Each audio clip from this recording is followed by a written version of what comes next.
మహాశివుడికి అత్యంత ప్రీతిపాత్రమైన రోజు మహాశివరాత్రి. ఈ రోజు కోసం శివభక్తులు ఎంతగానో ఎదురుచూస్తూ ఉంటారు.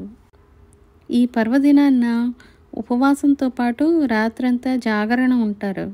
మహాశివరాత్రి రోజు ఉపవాసం ఉండి పంచామృతాలతోని, బిల్వపత్రాలు మరియు రకరకాల పువ్వులతోని ఆ శివుడిని అభిషేకిస్తే ఆ శివుడికి ఎంతో ప్రీతికరం, మనకి ఎంతో పుణ్యదాయకం.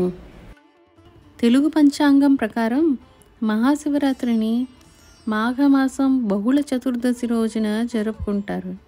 క్యాలెండర్ ప్రకారం ఈ ఏడాది శివరాత్రి మార్చి 8వ తేదీ శుక్రవారం వచ్చింది. ఆ రోజున రాత్రి 8 గంటల 13 నిమిషాల వరకు త్రయోదశి తిథి ఉంటుంది.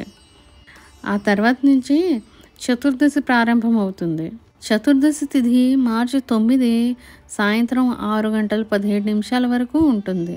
అయితే శివరాత్రి అంటే లింగోద్భవ సమయానికి చతుర్దశి తిథి ఉండడం ప్రధానం.